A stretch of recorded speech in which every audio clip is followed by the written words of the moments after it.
Welcome to Get Glimpse channel. Streaming on YouTube with OBS Studio is a powerful way to share your content, whether it's gaming, tutorials, live events, or just interacting with your audience. OBS Studio is the go-to choice for many streamers due to its flexibility, powerful features, and zero cost. Partnering it with YouTube allows you to reach a massive audience. This is the site to be able to download it. And now, before you even open OBS, you need to set up your YouTube channel for live streaming. And this is the YouTube channel eligibility before you set up. So first of all, you need to verify your YouTube channel. So go to YouTube Studio right here on your browser.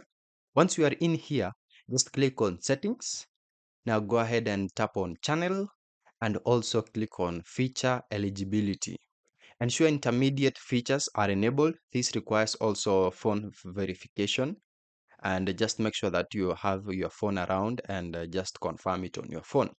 Another thing is to enable live streaming in here. For first-time streamers, especially on mobile, YouTube may require your channel to have at least 50 subscribers to enable mobile live streaming. For streaming from a computer with OBS, no subscriber count is needed. So your channel must be in a good standing also, with no active community guideline strikes or live streaming restrictions in the past 90 days. You also have some age requirement, that is, you must be over 13 years old, and streams for users under 18 may default to private or even unlisted. Now let's schedule or go to live instantly here on YouTube. So while still in here, click on this create icon in the top right. Now select on go live. So for the first time setup, YouTube might take up to 24 hours to activate live streaming for your channel. Just take note of that. But now let's go to the live control room. So you'll be taken to the YouTube live control room. Here you have two main options. First is to stream. So for this one is for going live right away, or if you stream regularly using the same settings, this is where you get your stream key. So also you can manage and you can schedule a live stream for a later date or time. This allows you to set up titles, descriptions, thumbnails, and privacy in advance. So once you are done, you can now go to your stream key to get your stream key and stream URL. So whether you choose stream or manage, you will find your essential stream information. First, you will find a stream key. This is a unique private code that links OBS to your YouTube channel. So keep this secret. Let no one know about this. And also, you also have a stream URL. This is the address OBS sends your stream data to. So copy the stream key. You'll need to paste this onto your OBS Studio. Now, let's get OBS Studio ready to send your content to YouTube. Search for OBS in here in the search bar.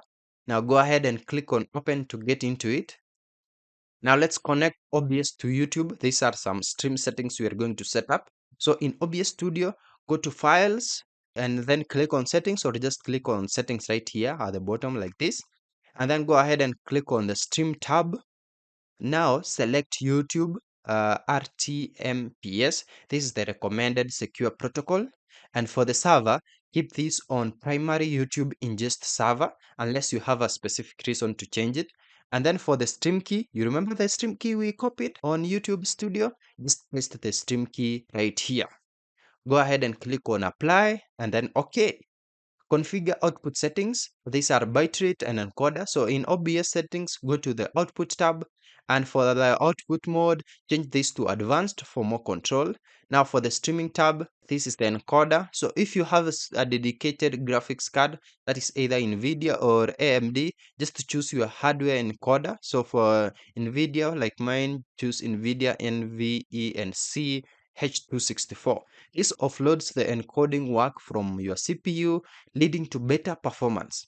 Also for the rate control, set this to constant bitrate, that is the CBR for stable streaming. For the bitrate, this is crucial and depends on your internet's upload speed and desired stream quality. These are some of the general recommendations as you can see in this image, so just find yours and just use them. So now test your upload speed. You can use some speedtest.net to just confirm. So just aim for your bitrate to be no more than 70 to 80% of your stable upload speed to leave room for overhead.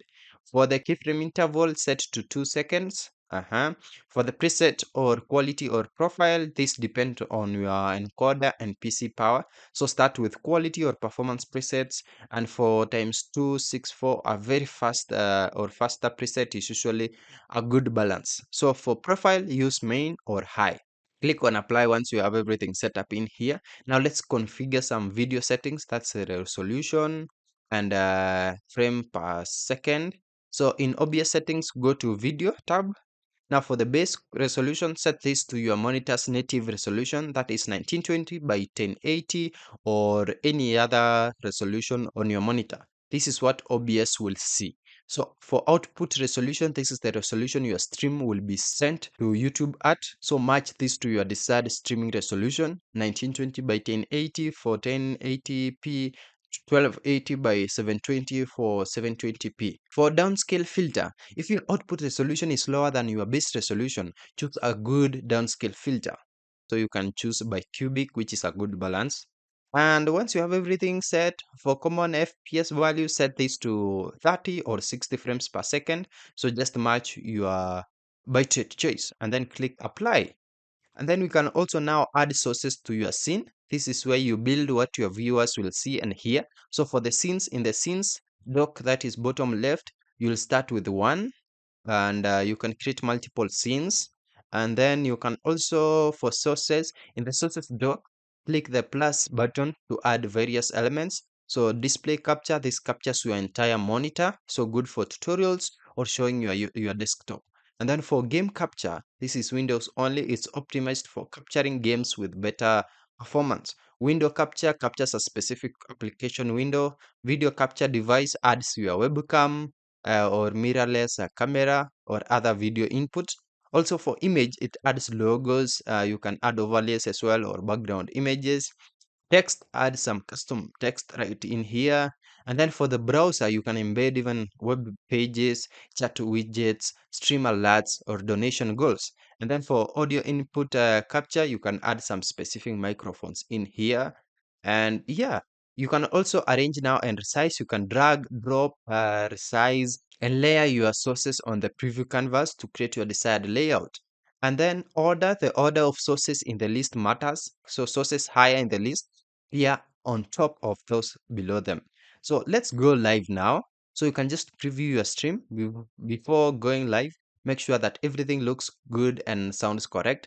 It's also a good idea to do a short, private, or unlisted test stream or to YouTube first to check quality and settings. So you can now start streaming from OBS. And once you are ready, just click on Start Streaming button in the controls dock of OBS Studio.